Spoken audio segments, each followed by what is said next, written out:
পৰ্বতঝৰাৰ দেৱীদোলাত ৰাইনছ ক্লাবৰ উদ্যোগত তিনিদিনীয়া আন্তঃজিলা ফুটবল প্ৰতিযোগিতাৰ সামৰণি।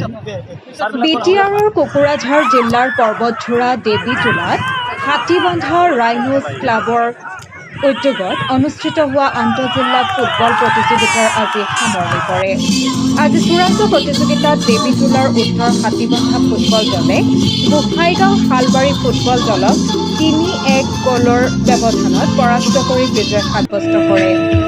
চেম্পিয়ন দলক নগদ ৩০,০০০ আৰু ৰানাৰ্ছ আপ দলক নগদ ২০,০০০ টকাৰ লগতে এখনকৈ ট্ৰফিৰে পুৰস্কৃত কৰে আয়োজক কমিটিয়ে। আজি সামৰণি অনুষ্ঠানত উপস্থিত থাকে ক্ৰমে পৰ্বতঝৰা মুখ্যমন্ত্ৰী চক্ৰধী ঠাকুৰীয়া, দেৱীদোলা ব্লকৰ বিডিঅ' মানৱজ্যোতি মালাকাৰ, এফ.চি. বৰ্ডৰ চেয়াৰমেন প্ৰীতম লাভা, ইউপিপিএল দলৰ স্থানীয় নেতা মিজানুৰ ৰহমান প্ৰমুখ্যে বিশিষ্ট ব্যক্তিসকল। উল্লেখ্য যে প্ৰতিযোগিতাখনত জিলাখনৰ ১৬খনকৈ দলে অংশগ্ৰহণ কৰিছিল। News desk report AG live. ইমান ভিতৰুৱা ঠাইত ইমান ধুনীয়া খেল এখন উপভোগ কৰিছোঁ, সঁচাকৈ বহুত ভাল লাগিছে আৰু ইমান মানুহ জমা হৈছে যিটো মই ভবাই নাছিলোঁ। আৰু দুইটা দলে ইমান ধুনীয়াকৈ শৃংখলাবদ্ধভাৱে খেলিছে, বহুত ভাল লাগিছে খেল দুখন চাই। আৰু ভৱিষ্যতে তেওঁলোকৰ আৰু উন্নতি হওক। মেক্সিমাম প্লেয়াৰ আছে আণ্ডাৰ-17, তেওঁলোকৰ বহুদিন আছে খেলিব পৰা, গতিকে তেওঁলোকৰ উজ্জ্বল ভৱিষ্যত কামনা কৰি মই তেওঁলোকক আশীৰ্বাদ কৰিছোঁ। ইমানেই, ধন্যবাদ। মূল প্ৰতিযোগী হিচাপে আজিৰ যিটো খেল শালবাগান ফুটবল ক্লাব আৰু হাতীবান্ধা ৰেইনব' ক্লাব, ইয়াৰ মাজত তুমুলভাৱে এটা প্ৰতিদ্বন্দ্বিতা হৈছে। নিশ্চয় ভাল লাগিছে, কাৰণ আমি জাষ্ট এইখন যে খেল পাতিছোঁ, জাষ্ট খালি এণ্টাৰটেইনমেণ্ট বুলি নহয়, ইয়াত আমাৰ বহুত প্ৰতিভা আছে।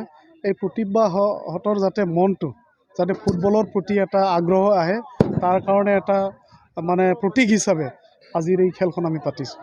তো নিশ্চয় বহুত ভাল লাগিছে। আমাৰ এই অঞ্চলৰ ৰাইজে বহুত সঁহাৰিও জনাইছে। ইয়াত একচুৱেলি 16টা দলে অংশগ্ৰহণ কৰিছে। আমি 3 দিন জুৰি খেলখন পাতিছোঁ। যোৱা দুদিনত 8টা দলে দুদিনকৈ খেলিছে আৰু ফাইনেল খেলখন আজি হৈ গ'ল। প্ৰাইজটো আছিলে ট্ৰফি, লগতে প্ৰাইজ মানি 30,000 ফাৰ্ষ্ট প্ৰাইজ, আৰু ছেকেণ্ড প্ৰাইজ হিচাপে trophy along with 20,000 prize money, এইটো আছিলে। এই খেলখনৰ যোগেদি আমি খেলুৱৈসকলে এইটো মেছেজ দিবলৈ বিচাৰিছোঁ যে ইয়াৰ পৰা যে আমাৰ স্থানীয় যি যুৱকসকল আছে, তেওঁলোকৰ যি প্ৰতিভা, এই প্ৰতিভাটো খেলৰ জৰিয়তে আমি প্ৰকাশ পাইছে। লগতে এই বহুদিনত ৰাইজে যি এটা এই COVID-19ৰ ফলত যি ঘৰত থাকিব লগা হৈছিল, এই হাতীবন্ধা ৰায়ন্স ক্লাবৰ উদ্যোগত যি খেল প্ৰতিযোগিতাখন আৰম্ভ কৰিছিল, তাৰ ফলত কি হৈছে, জনসাধাৰণ স্বতঃস্ফূৰ্তভাৱে ওলাই আহি ৰাইজে এই খেলখন উপভোগ কৰি ৰাইজৰ মনৰ যি আনন্দ এইটো লৈ আহিব পাৰিছে। লগতে কথা হৈছে যে এই খেল ধেমালিৰ জৰিয়তে সমাজত যি ভাতৃত্ববাদ, সমাজৰ শান্তি শৃংখলা বা সমাজৰ সকলো মানুহৰ মাজত যি মিলা প্ৰীতি, এইটো অটুট থাকে।